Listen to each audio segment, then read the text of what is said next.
첫 번째 종목부터 왜요? 좀 뜨거운 종목으로 들어가 보겠습니다. 하나오션입니다. 야, 요즘은 어제도 그랬죠? 네? 그룹주들도 이게 잘 나갈 때가 있고 못 나갈 때가 있는데 한화가 요즘 참 많이 올라와요. 최고예요, 최고. 그렇습니다. 네, 네. 자, 그래서 하나오션 볼 텐데 매수가 54,000원에 매수하셔서 엄청난 수익을 지금 현재 보고 계십니다. 우와. 오늘도 장대 양봉 뽑아내면서 네. 무려 7.5%.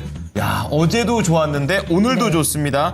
10%입니다. 익절 타이밍 좀 알려주세요. 또 호떡님 말고도 썸니님? 썸니님도 네. 예, 5%에 22,700원이요. 22,700원이에요?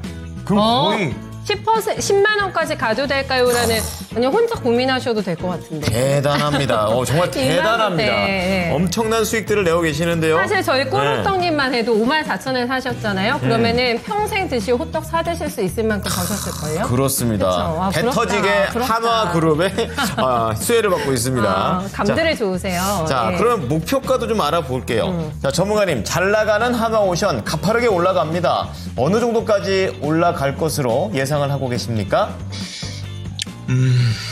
일단 축하드리고요. 지금 사실 국내 시장에서 가장 뜨겁고 가장 불타오르는 종목을 또 보유하고 계신 것 같습니다. 잘하셨다라는 생각이 들고, 실제로 제가 하나그룹주는 상당히 긍정적인 코멘트를 작년 한 해 동안 정말 많이 드렸었어요. 근데 그 와중에 이제 조선주를 기준으로 보면은 먼저 출발했던 HD 현대그룹주들을 제외하고 삼성중공업까지는 괜찮았는데 하나오션이 작년에 정말 안 갔죠. 네, 그래서 막 악플도 막 달리고 그랬던 기억이 있는데, 제가 이 하나그룹주를 긍정적으로 평가했던 것 중에 하나오션과 하나시스템을 긍정적으로 봤던 거는, 이 트럼프 대통령의 당선 가능성이 제기됐던 시점부터 해서 필리조선소를 인수했던 겁니다. 미국 동부에 필라델피아에 있어요. 필리조선소를 1억 달러에 인수했는데 지분 100% 다 가져왔습니다.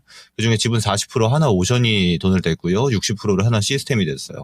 이게 시사하는 바는 뭐냐면, 지금 미국에서 트럼프 대통령이 이제 당선인 시절부터 강하게 이야기했던 게 뭐냐면, 이 조선업에 대해서 우리 동맹국에 어느 정도 건조할 수 있는 권한을 좀 넘겨줄 수 있게 하겠다라는 지점을 항상 어필을 해왔고, 행정명령이 되었건 법안이 필요하면 법안 발의가 되었건 이런 측면을 기대하게끔 했습니다. 이번 주에 그 소식이 실제로 현실화가 됐죠.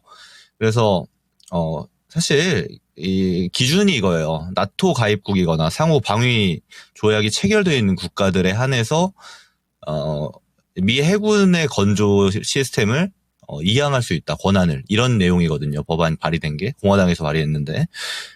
뻔하죠. 나토랑 상호 방위조약 체결된 국가 중에 조선을 만들 수 있는 국가 우리나라랑 일본밖에 없습니다. 근데 일본은 지금 MRO, 그러니까 유지보수 사업만 해도 캐파가 한계점에 다다라 있어요. 생산은 사실 지금 속된 말로 하면 좀 터무니없습니다. 그러니까 대놓고 대한민국을 밀어주겠다는 법안이 발의가 됐고, 지금 통과는 거의 될 걸로 거의 결정이 돼 있는 상태입니다. 그러면 어느 정도 시장이 열리는 거냐면, 지금 우리가 알고 있는 상선 시장 있죠. 특히나 이제 LNG선처럼 친환경 선박들을 대상으로 하는 선박 시장에 버금가는 시장이 열리게 됩니다. 1,500조 시장이 열려요. 근데 이거에 대한 거를 우리나라가 사실 반만 가져와도 어마어마해지겠죠. 근데 제가 필리조선소 얘기를 왜 드렸냐면, 당연하겠지만 우선순위가 미국 안에 있는 조선소에 해당될 가능성이 상당히 높아요. 근데 그걸 가지고 있고 우리나라에서도 생산 캐파로도 괜찮은 하나오션이 당연히 좋은 분위기를 형성하고 있는 겁니다. 지금처럼 이렇게 사실 흔히 말해 광분해서 올라가고 있잖아요. 근데 이런 경우는 우리가 좀 기술적인 대응이 좀 필요해요. 근데 사실 좀 디테일하게 들어가면 지금 수급이 언제 끊겨도 이상하지 않으리만큼 좀 강하게 들어가고 있어요. 이럴 때에는 어떻게 우리가 판단을 해야 되냐면, 갈 때까지는 들고 가야 된다라고 보셔야 됩니다. 이건 밑에서 잡은 분들에 한해서 이야기 드리는 거예요. 지금 뭐 신규로 사내만해로 가면은 오히려 좀 거꾸로 가는 상태가 될 수 있으니까 좀 유의하시고요. 이제 5만 원대에서 잡으셨으니까 들고 가야죠. 형태는 꺾일 때까지.